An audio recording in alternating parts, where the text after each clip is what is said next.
My landlord evicted me for Airbnb, so I reported his $2 million building code violations. I lived in a basement apartment in a trendy part of Seattle for 3 years.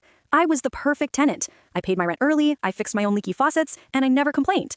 My landlord, a guy named Greg, loved me, until he realized he could make triple the money by turning my home into an illegal hotel. Last month, Greg taped an eviction notice to my door. It wasn't for cause, it was a owner move-in eviction.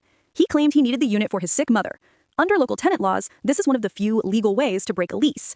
I felt bad for his mom, so I didn't fight it. I packed my life into boxes, spent $3,000 on moving costs, and found a smaller, more expensive place across town. But 2 days after I moved out, I saw something that made my blood boil. I was browsing Airbnb, looking for a place for my parents to stay when they visited, and there it was, my old apartment. It was listed as a luxury garden suite. The price was $250 a night. The host wasn't Greg's sick mother, it was superhost Greg. He had lied to me. He had committed wrongful eviction fraud. In my city, faking an owner move-in eviction carries a penalty of up to $5,000. I could have sued him in small claims court for that. But then I looked closer at the photos in the listing. Greg had done some renovations the weekend I left. He had installed a full kitchen with a gas stove in a corner that had no ventilation.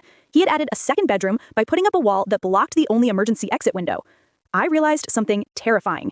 My apartment hadn't just been cheap, it was illegal. It was an unpermitted accessory dwelling unit, and by adding that gas stove without a permit, he had turned it into a fire trap. I didn't sue him for $5,000. I decided to cost him his entire investment.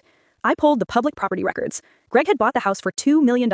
He was leveraged to the hilt with a massive mortgage, banking on the Airbnb income to pay the debt. I called the City Department of Construction and Inspections. I didn't just file a complaint. I filed a life safety hazard report. I sent them the Airbnb photos showing the blocked fire exit and the unpermitted gas line. The city inspector arrived the next morning. Greg wasn't there, but his first Airbnb guests were. He shut it down immediately. He red tagged the property, declaring it uninhabitable. The consequences were catastrophic for Greg. First, the city issued a code compliance violation. They ordered him to rip out the illegal kitchen and the illegal bedroom wall within 30 days. That's $50,000 in demolition costs alone. Second, because he was caught running an illegal short-term rental without a business license, they fined him $500 per day for every day the listing had been active. Third, and this was the kill shot, the bank found out. Most residential mortgages have a clause that prohibits using the property for commercial purposes or illegal modifications. By red tagging the house, the city alerted the lender. The bank called in the loan. They demanded immediate repayment of the full $1.8 million balance because the collateral, the house, was now a liability. Greg called me a week later. He was crying. He asked if I would retract my report so he could get the red tag removed. He said he was going to lose the house to foreclosure.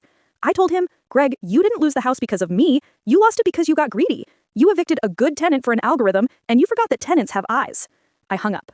Last I heard, the house was sold at auction for pennies on the dollar to pay off his debts. I'm still renting, but I sleep soundly knowing that justice, like a good lease, is binding.